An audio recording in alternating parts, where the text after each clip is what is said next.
પ્રભુ ઈસુના ગૌરવી નામમાં આજની સવારની પ્રેમી સલામ. Praise the lord, hallelujah. પવિત્ર આત્મા સ્વરૂપી અગ્નિની છૂટી છૂટી પડતી જીભો શિષ્યો પર આવી 50માના દિવસે પ્રેરિતોના કૃત્યો અને તેનો બીજો અધ્યાયથી 4 વચનો આપણે જોતા આવ્યા છે. અગ્નિ સ્વરૂપે પવિત્ર આત્માના સામર્થ્યનું કામ બાઇબલમાંથી આપણે જોતા આવ્યા છે. અહીંયા શિષ્યો અગ્નિ જેવી છૂટી છૂટી પડતી જીભો તેઓના ઉપર બેઠીને તેઓ અન્ય ભાષાઓ બોલવા લાગ્યા. એટલે અગ્નિ દ્વારા પવિત્ર આત્માના સામર્થ્યનું કામ આપણે જોતા આવ્યા. ને ગઈકાલે પણ બાઇબલમાંથી અગ્નિ દ્વારા બાઇબલમાંથી કઈ કઈ બાબતો કયા કયા પ્રસંગે ઉતરી આવી એ વાત આપણે જોઈ. હવે આજે એમાં આગળ વધીએ અને નિર્ગમનનું પુસ્તક 19મો અધ્યાય 16 થી 19 વચન જોજો. સિનાઈ પર્વત ઉપર ગર્જના વીજળી તથા અગ્નિ ઉતરી આવ્યા. અને અહીંયા આગળ પણ અગ્નિની વાત લખી છે. રણશિંગડાનો બહુ મોટો અવાજ આવ્યો. આખા સિનાઈ પર્વત પર ધુમાડો છવાઈ ગયો. અને 18મી કલમ, કેમ કે યહોવા તે પર અગ્નિ દ્વારા ઉતર્યો, તે દ્વારા દેવે મૂસા સાથે વાત કરી. મૂસા બોલ્યો અને દેવે તેની વાણી દ્વારા ઉત્તર આપ્યો. અગ્નિ દ્વારા ઈશ્વરે અહીંયા ઉત્તર આપ્યો. સિનાઈ પર્વત પર મૂસા સાથે વાત કરવા ગાવ ઈશ્વર પોતાનું દર્શન આપે, તેડું આપે અને વાણી આપે, વાતચીત કરે પહેલાં અગ્નિ ઉતરી આવ્યો અને પર્વત કહે છે કે ધુમાડાથી છવાઈ ગયો. અને અહીંયા પણ બાઇબલમાં પ્રભુના વચનોમાં લખવામાં આવેલું છે કે અગ્નિ દ્વારા ઈશ્વર ઉત્તર આપે છે. બીજો કયો પ્રસંગ છે? રાજાઓનું પહેલું પુસ્તક 18મો અધ્યાય 30મા વચનથી 38મું વચન જોજો. રાજાઓનું પહેલું પુસ્તક 18મો અધ્યાય 30મા વચનથી 38મું વચન. ત્યાં શું અગ્નિની વાત લખી છે? એલિયાને કાર્મેલ પર્વત પર પ્રભુએ અગ્નિ દ્વારા ઉત્તર આપ્યો. અહીંયા એલિયા સાથે વાત કરતા પ્રભુએ કાર્મેલ પર્વત પર 28મું વચન જુઓ. ત્યારે યહોવાના અગ્નિએ પડીને દહન્યાર પણ લાકડા, પથ્થર તથા ધૂળને ભસ્મ કરી નાખ્યા. અહીંયા અગ્નિ દ્વારા પ્રભુએ ઉત્તર આપ્યો.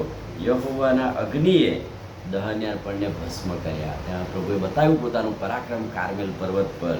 અને એલિયાના જીવનની અંદર આ પણ એક અદ્ભુત ચમત્કારવાળી વાત છે. બીજું વાત, રાજાઓનું પહેલું પુસ્તક 19મો અધ્યાય 11 થી 14 વચન. ત્યાં પણ એલિયા જોડે અગ્નિ દ્વારા વાત થઈ. કઈ? જ્યારે એલિયા યહોવાના પર્વત આગળ આવીને ઊભો રહ્યો ત્યારે ભારે જોરાવર વાયુ પર્વતને ફાડતો તથા યહોવાના પર્વતના ટુકડે ટુકડા કરતો. અને ત્યાં વાયુમાં યહોવા નહોતો. વાયુ આવ્યો એટલે પવન આવ્યો પણ ઈશ્વર નહોતા. પછી ધરતીકંપ થયો પણ યહોવા નહોતા. અને ધરતીકંપ પછી અગ્નિ પ્રગટ્યો અને ત્યાર પછી કોમળ ઝીણો સાદ સંભળાયો. ઈશ્વરે એલિયા સાથે વાત કરતા અગ્નિ દ્વારા એની સાથે વાત કરી. એટલે કહે છે કે વાયુનો પવન આવ્યો પણ ઈશ્વર નહોતા, ધરતીકંપ થયો પણ ઈશ્વર નહોતા, પણ અગ્નિ પ્રગટ્યો ત્યારે કોમળ ધીમો અવાજ પ્રભુનો સંભળાયો અને એલિયા સાથે પ્રભુએ વાત કરી. રાજાઓનું બીજું પુસ્તક 2જો અધ્યાય અને 11મું વચન. એલિયા પછી એલિસાનો વારો આવે અને એલિસા હવે પ્રબોધક તરીકે કામ કરી અગાઉ એલિયા એટલામાં કહે છે કે ઈશ્વરે એને લઈ લેવાનો ટાઈમ, ઉપર લઈ લેવાનો ટાઈમ આવ્યો. હવે એલિયા પ્રભુ પાસે જતો રહે તો કહે છે કે એટલામાં અગ્નિ રથ, અગ્નિ ઘોડા દેખાયા અને એલિયાને વંટોળિયા દ્વારા આકાશમાં લઈ લેવામાં આવ્યો. એ કહે છે કે એલિયાની પાછળ એલિસા ગયો અને એલિયા એમ કે હવે હું લોપ તો થઈ જઈશ, જતો રહીશ, તો એલિસાની જોડે ને જોડે રહે કે જેથી કરીને એને જોઈ શકે. પણ કે છે અગ્નિરથ પ્રગટ્યા, અગ્નિ ઘોડા પ્રગટ્યા અને વંટોળિયા દ્વારા એલિયા ઈશ્વર પાસે આકાશમાં લેવાઈ ગયો. એટલે કે અગ્નિ દ્વારા પવિત્ર આત્માના સામર્થ્યનું કામ આપણે અહીંયા કેવળ નવા કરારમાં 2જા અધ્યાયમાં જોઈએ છે. 50માના દિવસે ઉતરી આવે, નવી વાત નહીં, પણ જૂના કરારમાં પણ બાઇબલમાં જુદી જગ્યાએ અગ્નિ દ્વારા પ્રભુએ પોતાનું પરાક્રમ બતાવ્યું છે. પોતે જીવતા ઈશ્વર છે, એ અગ્નિ દ્વારા પ્રગટ થયું છે. આમીન. પ્રાર્થના કરીએ. ભલા પ્રભુ, આજે સવારે તમારા ખાતરીદાયક અદ્ભુત વચન માટે આભાર. અગ્નિ દ્વારા જવાબ આપનાર, પ્રત્યુત્તર આપનાર ઈશ્વર તમે છો, એ સમજવા અમારી મદદ કરો.